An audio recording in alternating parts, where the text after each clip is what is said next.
దేవుని చిత్తానికి లోబడినటువంటి స్త్రీ మరియమ్మ కదా.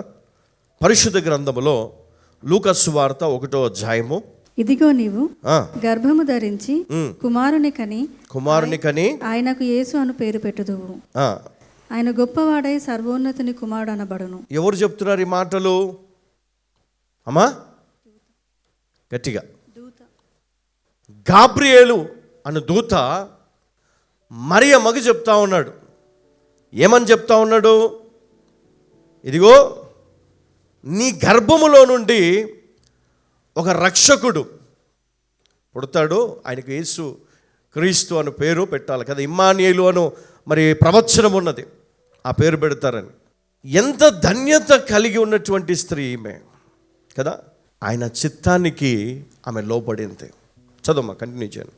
అందుకు మరియా, ఇదిగో ప్రభువు దాసురాలను మాట చొప్పున నాకు జరుగునుగా కానెను. ఏమందండి? నీ మాట చొప్పున నాకు జరుగునుగా కానెను. హల్లెలూయా. చిత్తము, నేను ప్రభువు దాసురాలను, నీ మాట చొప్పున నాకు జరుగునుగా కానెను. ఒక తల్లి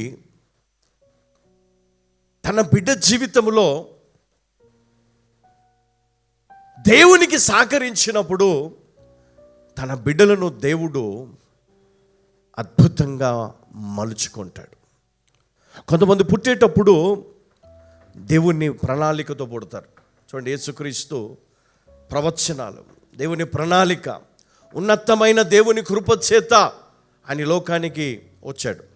అయితే మరియమ్మ దేవుని చిత్తానికి లోబడింది కదా. నీ మాట చొప్పునే జరుగును కాక ఆమె ఒప్పుకుంది.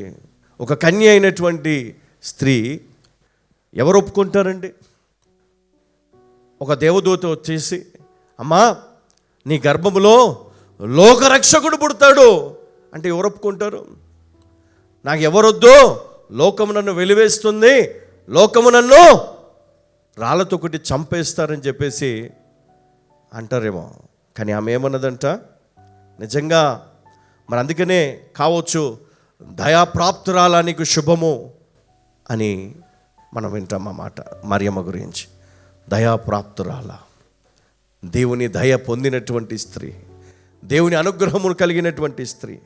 ఈరోజు మరి మనం జ్ఞాపకము చేసుకుంటున్నాం మరియమ్మను. మరి ఆమె లోకరక్షకుడైన యేసుక్రీస్తుకు జన్మనివ్వడానికి మరి తండ్రి అయిన దేవుడు ఆ మరియ తన జీవితాన్ని దేవునికి ఇవ్వమని అడిగినప్పుడు ఆమె తన జీవితాన్ని దేవునికి అర్పించుకుందండి. తన జీవితాన్ని అర్పించుకుంది. నేను ప్రభువు దాసురాలను, నీ మాట చొప్పున నాకు జరుగునుగాక నేను. చూడండి, అందుకనే దేవుని ప్రణాళిక మన బిడ్డల ద్వారా నెరవేరాలి అంటే కనుక తల్లి దేవునికి సహకరించాలి, దేవుని చిత్తానికి విధేయత చూపించాలి. అప్పుడు నీ పిల్లలు వారి భవిష్యత్తు దేవుని చిత్తాను ప్రకారం ఉండబోతుంది. హల్లెలూయా, హల్లెలూయా. అందుకే నీ పిల్లలను దేవుని సన్నిధికి నడిపించు, నీ పిల్లలను దేవుని యొద్దకు నడిపించు. దేవుని వాక్యాన్ని వినేటట్టుగా, దేవుని మందిరాలకు వెళ్ళేటట్టుగా, దేవుని స్వరాన్ని వారు గుర్తించినట్టుగా వారిని మనం సిద్ధపరచాలి. అందుకే ఈరోజు యేసుక్రీస్తు లోకరక్షకుడు అయినాడు. అందును బట్టి తల్లి అయిన మరియను మనం జ్ఞాపకము చేసుకున్నాం. ఎందుకంటే దేవుని చిత్తానికి లోబడిన తల్లి అని ఆమెకు పేరు. హల్లెలూయా. తల్లి, మనం ఇందాక 3 స్టేజెస్ మనము చూసినాం. ఒకటేమో ప్రార్థించే తల్లి, ఉదాహరణకు మనం ఇక్కడ హన్నాను తీసుకున్నాం. రెండవది విశ్వాసం ఉన్న తల్లులు ఎవరంట? లోయి మరియు యూనికే. తర్వాత మూడవదిగా మనం చూస్తే దేవుని చిత్తానికి లోబడిన తల్లిగా మరియని ఇక్కడ జ్ఞాపకం చేసుకుంటాం. అంటే మన జీవితంలో మన చుట్టూ ఉన్నటువంటి తల్లులు మరి ఇలాంటి మరి జ్ఞానము కనుక వారు కలిగి ఉంటే వారి పిల్లలకి ఏ కొదువ ఉండదు. ఇప్పుడు యవనస్తురాళ్ళు మీరు ఇక్కడ ఉంటున్నారు కొంతమంది.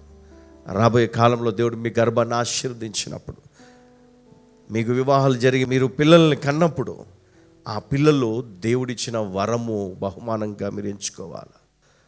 ఈరోజు మీరు వింటున్న ఈ వాక్యమును బట్టి మీరు దేవునికి లోబడేటట్టుగా, విశ్వాసమును కలిగిన మరి బిడ్డలుగా, ప్రార్థించే బిడ్డలుగా, మరి దేవుని చిత్తానికి లోబడే బిడ్డలుగా మీరు ఉండాలి. ఎందుకంటే మీ తల్లులు ఆ విధంగా ఉన్నారు కాబట్టి దేవుడు మిమ్మల్ని ఆశీర్వదించారు.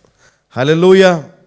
తర్వాత ఇంకొక స్త్రీని మనం ఇక్కడ చూసినట్లయితే హెబ్రీయులకు రాసిన పత్రిక 11వ అధ్యాయము 11వ వచనాన్ని ఇక్కడ మనం చూస్తున్నాం. విశ్వాసమును బట్టి శారాయు వాగ్దానము చేసిన వాడు నమ్మదగిన వాడని. చూడండి, విశ్వాసమును బట్టి సారాయు వాగ్దానము చేసిన వాడు నమ్మదగిన వాడని ఎంచుకొనెను గనుక తాను వయసు గతించినదైనను గర్భము ధరించుటకు శక్తి పొందెను. సారా ఓర్పు కలిగినటువంటి స్త్రీ వృద్ధాప్యంలోనికి వెళ్ళిపోయింది, కానీ విశ్వాసాన్ని కోల్పోలేదు, వాగ్దానాన్ని కోల్పోలేదు. కొన్నిసార్లు మన జీవితంలో కొన్ని ఆశీర్వాదాలు, వాగ్దానాలు మరి నెరవేరడంలో ఆలస్యం అవుతుంది. అంత మాత్రాన ఈరోజు పిల్లలు పుట్టడం ఆలస్యమైనంత మాత్రాన మీరు బాధపడవద్దు. ఎందుకంటే దేవుడు నీ గర్భాన్ని తెరుస్తాడు, దేవుడిని ఆశీర్వదిస్తాడన్న వాగ్దానము నీకున్నది కనుక సారావలే ఓర్పు కలిగి ఉంటే తప్పక దేవుడు అద్భుత కార్యము చేస్తాడంట. హల్లెలూయా, హల్లెలూయా. దేవునికి మహిమ కలుగును గాక. అందుకనే విశ్వాసమును బట్టి సారాయు వాగ్దానము చేసిన వాడు నమ్మదగిన వాడని ఎంచుకొనెను. హల్లెలూయా కదా. వాగ్దానం చేసిన వాడు నమ్మదగిన వాడు, మోసం చేసేవాడు కాదు, అన్యాయం చేసేవాడు కాదు. మరి వాగ్దానం చేసింది ఎవరు? దేవుడు. తప్పకుండా నెరవేరుస్తాడు. అందును బట్టి మరి ఇక్కడ సారా ఓర్పు, సహనముతో ఉన్నట్లుగా మనం చూస్తూ ఉంటున్నాం. అందుకని దేవుడు ఏం చేశాడంట? ఆమె గర్భము ధరించుటకు ఏం చేశాడు? దేవుడు ఆమెకు శక్తిని ప్రసాదించాడంట. హల్లెలూయా.